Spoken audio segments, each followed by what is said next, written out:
तो फाइनली मैंने cut off तैयार कर ली है, expected cut off common cadre की।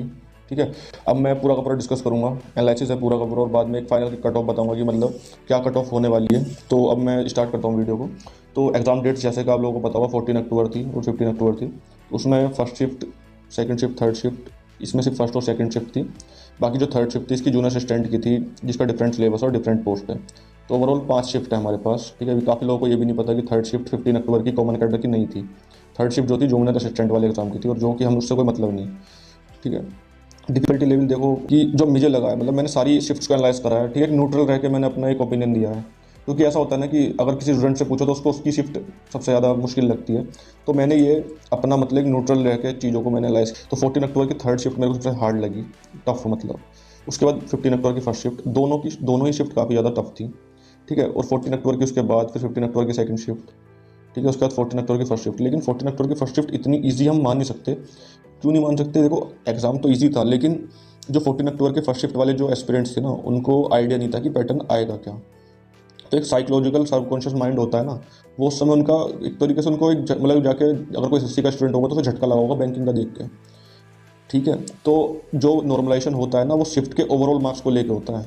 ठीक है ना, कोई पर्टिकुलरली एक या दो स्टूडेंट्स को नहीं होता, ओवरऑल वो मैं आपको बताऊंगा, और साथ में स्टैंडर्ड डेविएशन का फॉर्मूला भी दिखाऊंगा जो कि आईपीएस यूज़ करता है नॉर्मलाइजेशन में। वो मैं स्क्रीनशॉट दिखाऊंगा आपको लास्ट में वीडियो के।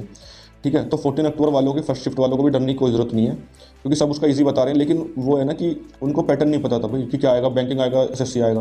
वो तो फिर सेकंड अगले वाले शिफ्ट्स वालों को क्या कहते हैं बेनिफिट हुआ उसका कि भाई बैंकिंग आया, तो बैंकिंग स्टूडेंट्स काफ़ी कॉन्फिडेंस के साथ एग्जाम देने गए। लेकिन इन वाले स्टूडेंट के पास कुछ भी नहीं था, ना तो इन्हें ये पता था कि बैंकिंग आएगा, कितना एसएससी आएगा, कुछ नहीं पता था। तो मैंने काफ़ी सारा एनालिसिस करा है, तो एक आप देखिए इस चीज़ को जो है।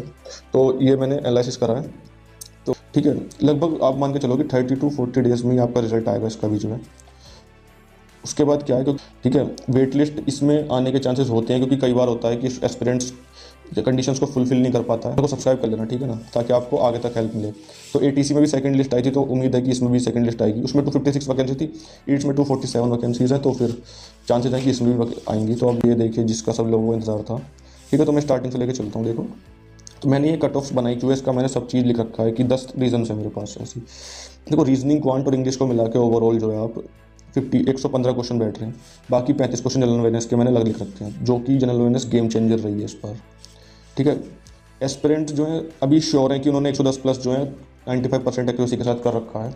ठीक है, लेकिन ऐसा होता है ना कि कई बार जैसे मतलब हम तो एग्ज़ाम दिया है, हमें नहीं पता कि रिजल्ट कैसा आएगा। हम श्योर होते हैं कि भाई हमारा तो अच्छा गया है, लेकिन जब बाद में पता चलता है गलतियाँ क्या होती है। अगर देखो इसमें आंसर की आती ना, सबकी पोल खुल जाती। ठीक है, जो आपसे बोल रहा है ना कि 140 मैंने 100% सही करे हैं, उनकी भी पोल खुल जाती है।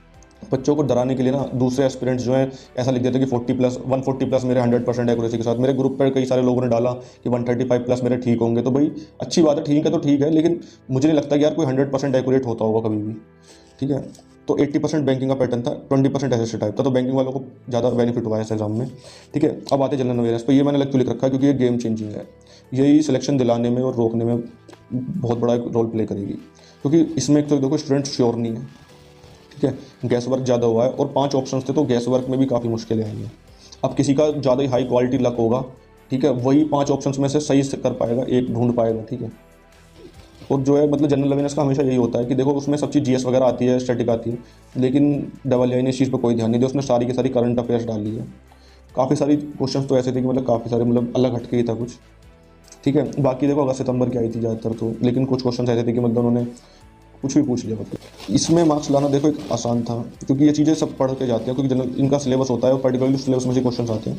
जनरल अवेयरनेस का कोई सिलेबस नहीं होता, बहुत बास्ट होता है, और पता भी नहीं होता कौन से सोर्स को फॉलो करके कहाँ से क्वेश्चन आएगा। ठीक, मैंने देखो ये तरीके यूज़ कर रही हैं। मतलब एग्जाम का लेवल काफ़ी टफ था, मैं नहीं कह सकता कि ईजी था, टफ था भाई, मॉडरेट टू हार्ड लेवल ही था मतलब। ठीक है, और क्या इतना लेंथी एग्जाम था कि भाई अगर 3 घंटे भी दे देते ना आपको, एक घंटा एक्स्ट्रा भी, तो भी काफ़ी स्टूडेंट्स कर नहीं पाते। तो लेंथी भी था, टफ भी था, सब चीज़ थी।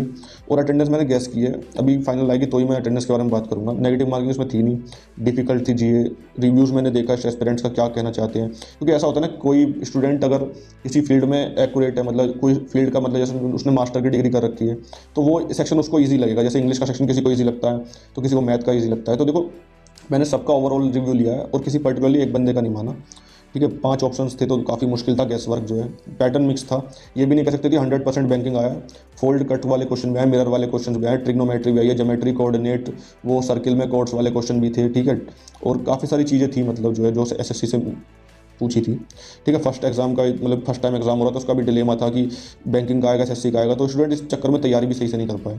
सेक्शनल टाइमिंग इसमें थी नहीं, तो आप अपना पहला जो फेवरेट सेक्शन था उसको कर सकते थे। और सभी सेक्शंस लेंदी थे, कोई ईजी नहीं था मतलब जैसे भी अगर देखा जाए। मेरा मेन मोटिव तो इस वीडियो में कट ऑफ दिखाना ही था, सभी ने लगभग कट ऑफ दे दी थी, तो मेरे को लगा मेरे को भी बनानी चाहिए। तो UR जनरल, ठीक है, अनरिजर्व वाले, ठीक है, उनके 117 से लेकर 124, EWS वाले 115 से लेकर 119, OBC वाले 111 से लेकर 116, SC वाले 107 to 113, और GST वाले 102 से लेकर 106, PWD वाले 100 से लेकर 104 एक्सपेक्ट कर सकते हैं, एक्सपेक्टेड है ये, ठीक है।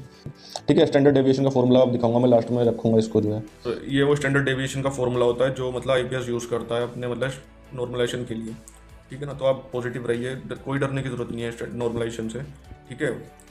ठीक है, मैं प्रे करूँगा आप सबके लिए कि आप सबका सिलेक्शन हो, ठीक है। जो मेरे चैनल को सब्सक्राइब करके जाएगा ना, उसका 100% सिलेक्शन होगा, ठीक है, AA कॉमन कैडर में। तो सब्सक्राइब करके जाना यूट्यूब से, ठीक है, रिस्क मत लेना कोई। तो मैंने ये कट ऑफ्स वगैरह दे दिए, तो फिर अब देखते हैं कि क्या होता है। बाकी best of luck, thank you so much, ठीक है। यहाँ तक वीडियो देखी होगा आपने तो